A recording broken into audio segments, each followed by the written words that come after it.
All right, I'd like to welcome you to today's video lecture on dissociative disorders. First off, it's important that we define what a dissociation is. When we're talking about dissociation, what we're looking at here is a separation, if you will, from one of two aspects. Usually it involves a separation from a person's memory or their history, or a separation from some aspect of their identity. So we'll be looking at these two aspects here with these dissociative disorders. Now, once again, if we're talking about a separation from our memory, we all forget things from time to time. But we are talking about extreme cases here of amnesia. Also, in terms of our identity, we even talked about how sometimes we can be in an identity crisis and maybe not sure of who we are. Here, again, we are talking about extreme cases of separation from our identity. So let's look at our first disorder, which is dissociative amnesia. The only symptom here is memory loss.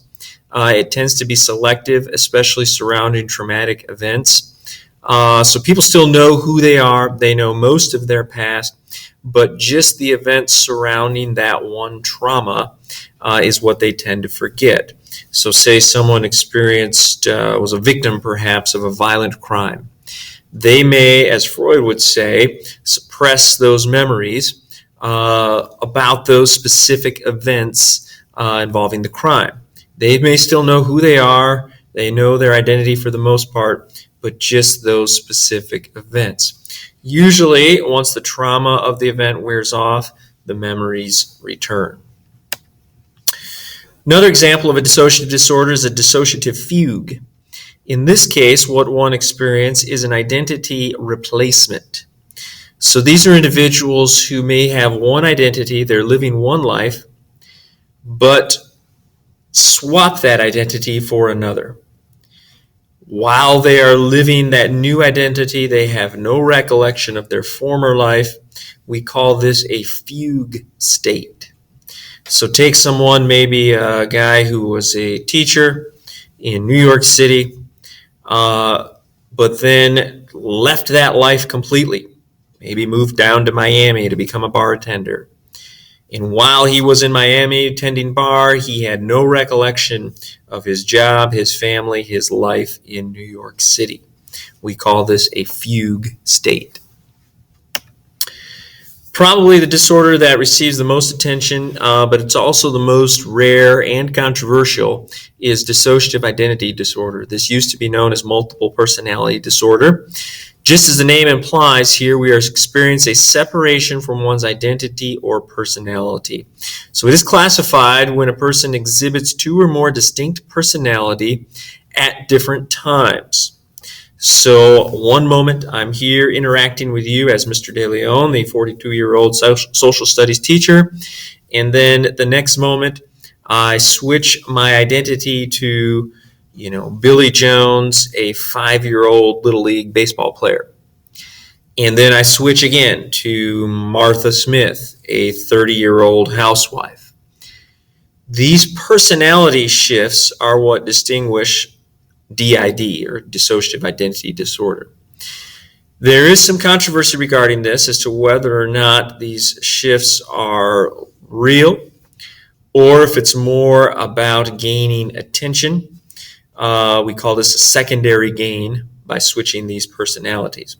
Some research has been done to support the idea that they are real. When doctors have studied brain and physiological states, they notice that as one exhibits these different personalities, they may also have a different physiological state. In other words, their body rhythms may change, breathing, heart rate, etc. And their brain functioning may also be altered. Like I said, it is somewhat controversial, but here are some trends. Those that suffer it do tend to start with their symptoms prior to age 10. Most people with the disorder are women, and we do know there's a high correlation between those who've gone through some sort of torture, abuse, and this disorder. Freud would argue that the shifting into these different personalities, of course, are simply a defense mechanism. not wanting to deal with the pain of those past conflicts. The controversy surrounding it are some very interesting statistics. 1930 to 1960, there were 2 cases per decade in the United States. In the 1980s, over 20,000 cases were reported. Many more cases in the U.S. than anywhere else. Some therapists may see many cases, some may see none. The controversy lies in this question: is this a legitimate disorder, or are these dissociations a result of suggestions by the therapist or acting by the patient?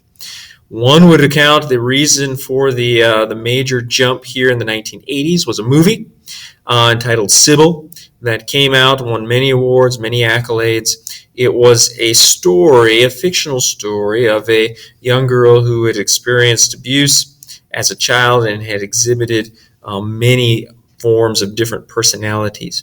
Some argue that it was the popularity of this movie that caused many copycat cases to emerge. Others would say it was the popularity of this movie that made it safe for people who were suffering from this to make their cases known. Either way, there is some controversy. The last dissociative disorder we want to look at is called depersonalization disorder. This is a disorder where one experiences a sort of out-of-body experience. If someone feels like they're actually watching themselves live their life, and in the process their actions and demeanor becomes mechanical or dreamlike, that's what we would call depersonalization disorder. Again, very rare form of a dissociative disorder. When we look at some of the causes, like I said, there is a very high correlation between abuse, either severe sexual or physical abuse, and these disorders.